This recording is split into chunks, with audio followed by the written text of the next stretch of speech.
চলো আজকে কটা ফুল তুলে নিয়ে এসি, যেই ফুলটা খেলে আমাদের শরীরে খুবই উপকার হয়।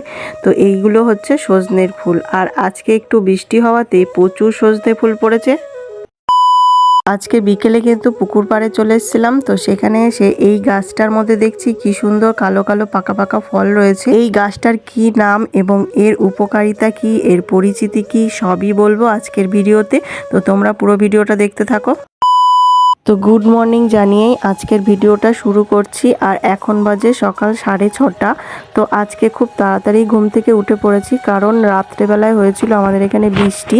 তো দেখো আকাশটায় এখনো পর্যন্ত মেঘ রয়েছে, কত সুন্দর লাগছে আকাশটা। আর হালকা করে কিন্তু মেঘটা কেটেও যাচ্ছে, আর চারিদিক কিন্তু ভিজে রয়েছে। দেখো রাস্তাগুলো ভিজে রয়েছে, গাছের পাতার জল শুকায়নি, গাছের পাতাটাও কিন্তু এখনো ভিজে। শুকনো সর্ষেগুলো কিন্তু জল পেয়ে একদম মাথাগুলো নুয়ে গেছে দেখো। আর চলো আজকে এক জায়গায় যাব, এর জন্যই কিন্তু আজকে সকাল সকাল ঘুম থেকে উঠেছি। 3 মাসে যেমন মাঠ ভরে কাশফুলে ছেয়ে থাকে, তেমন কিন্তু বসন্তকালে, বসন্তের শুরু থেকেই গাছ ভরে সজনে ফুলে ভরে থাকে। তেমনই আমাদের বাড়ির পাশের বাড়িতে বড় একটা সজনে গাছ আছে, আর সেই সজনে গাছে সাদা সাদা থোকা থোকা ফুলে ভরে গেছে। আর যেহেতু আজকে একটু বৃষ্টি হয়েছে, তার ফলে দেখো গাছ তলায় সজনে ফুল একদম বিছিয়ে পড়ে রয়েছে।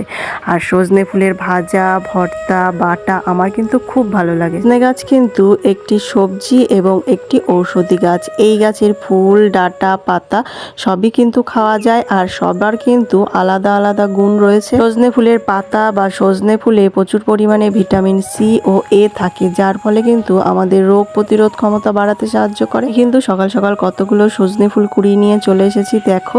আর আমি চাদরটা পরেছি, কারণ বৃষ্টি হয়েছে তো প্রচন্ড ঠান্ডা লাগছে। আজকে এখানে খুব ঠান্ডা পড়েছে। আজকে কিন্তু সজনে ফুলটা আমি বেগুন বড়ি দিয়ে ভাজা করেছিলাম। তোমরা কে কে সজনের ফুল খেয়েছো আমাকে কমেন্টে জানাও। তো তারপর বিকেলবেলা চলে এসেছিলাম একটু পুকুর ধারে।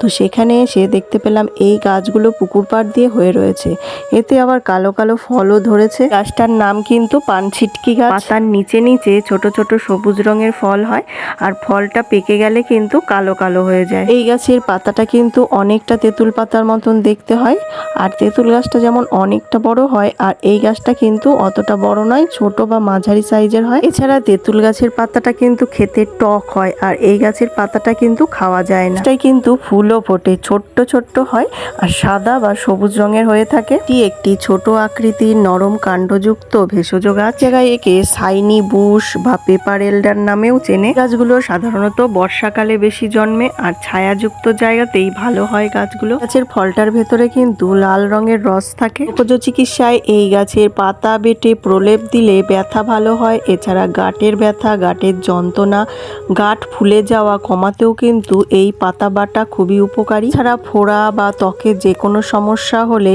এই গাছের পাতা বেটে যদি সেখানেও লাগানো হয়, তাহলে ফোড়া ফেটে গিয়ে সেই পুঁজ কিন্তু বেরিয়ে এসে সেই জায়গাটাকে ভালো করতে সাহায্য করে। এছাড়া রক্তে ইউরিক অ্যাসিড বেশি হয়ে গেলে যে গাইটের সমস্যা হয়, সেই সমস্যা থেকেও দূর করে কিন্তু এই উদ্ভিদটি। নানা রকম ভেষজ চিকিৎসায় খুব যত্ন সহকারে আয়ুর্বেদিক চিকিৎসকরা এই গাছটাকে ব্যবহার করে থাকেন। এই গাছটিকে ব্যবহার করার আগে কিন্তু অবশ্যই আয়ুর্বেদিক চিকিৎসকের পরামর্শ নিয়ে ব্যবহার করবেন। এছাড়া ক্ষতস্থানে কিন্তু এই গাছের পাতা বেটে লাগালে কিন্তু ক্ষতস্থান তাড়াতাড়ি ভালো হয়, ক্ষত শুকাতে সাহায্য করে। এটা কিন্তু খুব উপকারী একটি গাছ।